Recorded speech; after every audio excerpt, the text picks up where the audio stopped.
আমাৰ ইয়াত মানে মানুহ কেটাৰিংটো অলপ কম হয় আকৌ আনি মানে ভিতৰৰ পৰা আনিবলৈ মানে কেটাৰিংটো অকল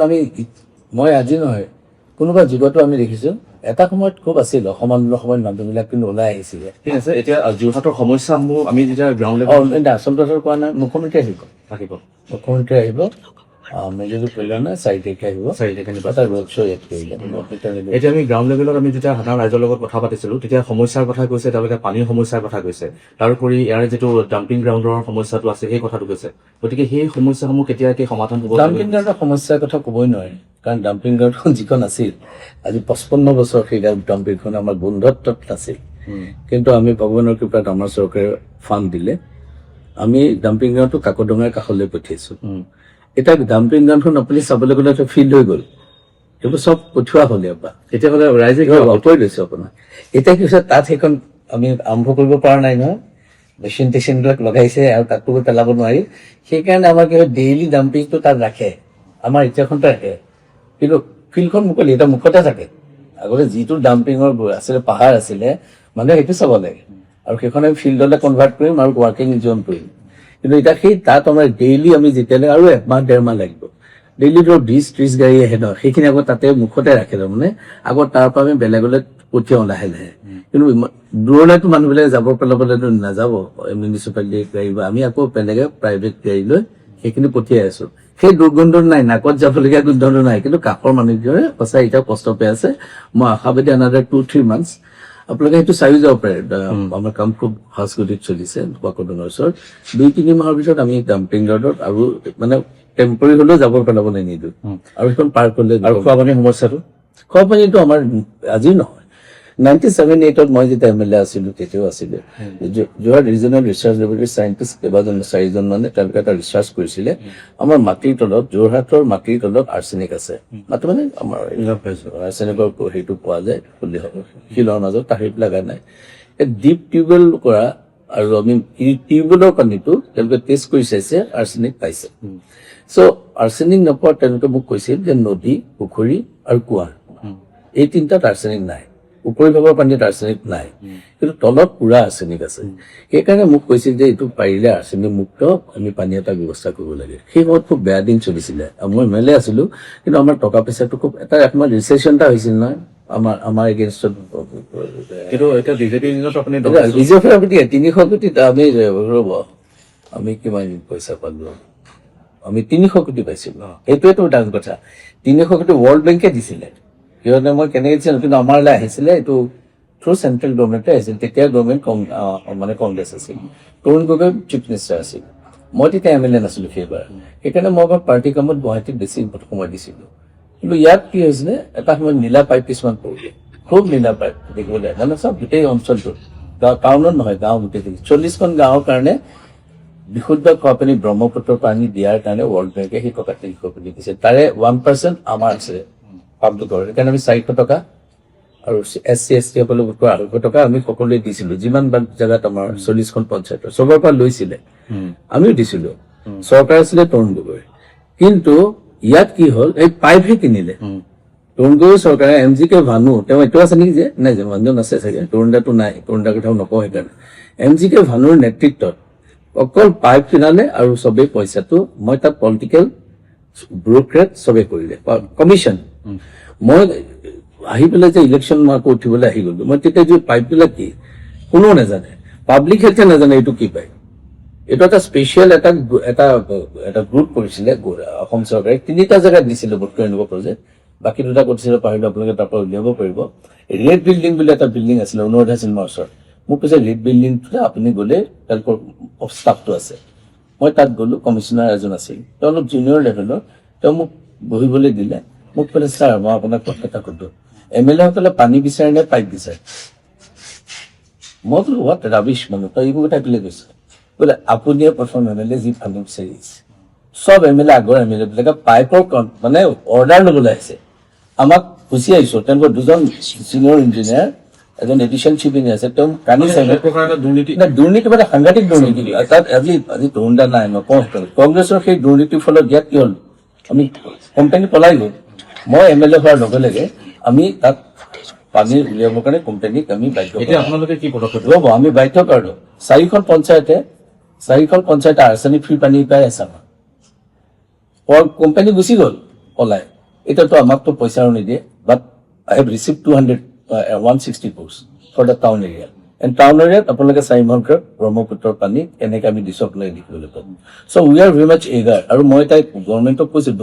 160 কোটি তোমালোকে দিছা টাউনৰ পানীটো হ'ব কিন্তু মই MLA হোৱাৰ আৰু এটা কাৰণ আছে এইটোহে যে খোৱা পানী মই যোৰহাটত দিব পাৰিলে ভাল পাম আৰু এই যে আজিলৈকে এই যে পাইপবিলাক কিনি আগৰ চৰকাৰৰ মানুহবিলাকে যে কৰিলে কোনো বিচাৰ নাই মই আমাৰ চৰকাৰক কৈছো এইবোৰ বিচাৰ হ'ব লাগে আৰু এতিয়া আৰু কাৰ পাৰ্কিঙৰ কথা এটা ওলাইছে গতিকে তাৰ কাৰণে বোলে ফাণ্ডো আহিছিলে বুলি শুনিছিলো কাৰ পাৰ্কিং এইবোৰ কথা এইবোৰ মই ক'বলৈ বেয়া পাওঁ এনেকুৱা এইটো কাটি দিব দেই মই শব্দটো এইবোৰ ৰাবিছ একে চৰকাৰ তেওঁলোকে এজন কণ্ট্ৰেক্টৰ একদম ইলেকশ্যনৰ শেষত এখন কাৰ পাৰ্কিং সৰু জেগা এইটো পাব্লিক বাছ ষ্টেণ্ড আছিলে তাত কাৰ পাৰ্কিঙৰ দায়িত্ব দিলে কাৰ পাৰ্কিং তেওঁলোকে 1.5 বছৰমানতে কিবা অলপ কৰি পেলাই থৈ দিলে মই যেতিয়া MLA হলো তাত কোনো কণ্ট্ৰেক্টৰ নহা হ'ল তালৈ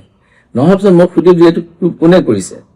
মই মাতি অনাৰ পিছত গুৱাহাটীৰ সি যে ইঞ্জিনিয়াৰ মইতো ভবাই নাছিলো মইতো তোমালোকে কাম নকৰা কেলে কাম নকৰা মানে তেওঁলোকে পইচা নিলে পইচা বাকী কম পইচাহে আছে কিন্তু তেওঁলোকে কৈছে ছাৰ আমাৰ কিবা কিবি ধেৰ ক'লে কিন্তু মই ক'লো যে তোমালোকে যদি কৰা নহ'লে আমি টাৰ্মিনেট কৰিম মই ইঞ্জিনিয়াৰিং কলেজৰ যোৰহাট ইঞ্জিনিয়াৰিং কলেজৰ কেইজনমান মানুহ আমাৰ যিবিলাক ভাল এই প্ৰফেচাৰ থাকিলেও তেওঁলোকে ছ'চিয়েল ৱৰ্কৰ মাতি আনিলো আৰু এজন ৰিটায়াৰ্ড ইঞ্জিনিয়াৰ PWD মই বোলো এটা গ্ৰুপ কৰা এওঁলোকক পাৰিলে সহায় কৰা সেই ল'ৰাজনক আমি কাম কৰিবলৈ দিলো মিউনিচিপালিটিৰ থ্ৰুৱেদি আমি পইচাও দিলো কিন্তু সদায় কাম কৰি পইচাটো পাই দুমাহলৈ নাহে আল্টিমেটলি উই হেভ টাৰ্মিনেট তাতো দুৰ্নীতি টাৰ্মিনেট আৰু সেইবিলাক আগতে হোৱা দেই আৰু তেওঁ ইঞ্জিনিয়াৰ বুলি কোৱা কাৰণে মই ল'ৰাজনক কাম কৰিবলৈ দিছিলো এজন ইঞ্জিনিয়াৰ যেতিয়া পলাই যায় আমি গুচাই দিওঁ কাম নকৰিলে পইচা বিচাৰি থাকিলে নহ'ব ন এতিয়া এই আমাৰ প্ৰব্লেমটো হৈছে কি আমাৰ চক বজাৰখন জ্বলি গ'ল জ্বলাৰ কাৰণে দোকানীবিলাক ক'ত ৰাখিম সেইকাৰণে হাফ ডান কৰি পাৰ্কিঙৰ প্লেচ এটা ৰাখিছিলো বুজা নাই এতিয়া শুনক মাননীয় মুখ্যমন্ত্ৰীয়ে পইচা দিলে আজি 6 মাহ মানৰ আগত দিলে কিন্তু কণ্ট্ৰেক্টৰজনো আমাৰ যোৰহাটৰ মই আহিলে মই অলপ ট্ৰাই কৰিছিলো অলপ কাম কৰিছে কিন্তু কি হ'লে দোকানবিলাক আমি চাব নোৱাৰিলে আৰু তেওঁলোকক বেছিকৈ কাজিয়াহে হ'ব মই কাৰণে ক'লো অলপ দিন ৰৈ দিয়া যি হৈছে কাৰণ আমি কাৰ পাৰ্কিং 2টা ষ্টেজত হ'ব চক বজাৰ তলত গোটেইটো কাৰ পাৰ্কিং আপুনি দেখিছে আৰু এইটো কাৰ পাৰ্কিং হ'ব ইয়াত কোনো নেগলেক্টেড হেৰি কিবা এটা হোৱা নাই কিন্তু আমি মানুহ সাধাৰণ মানুহকো চিন্তা কৰিব লাগে দোকানীবিলাকে যে ৰিভল্ট কৰে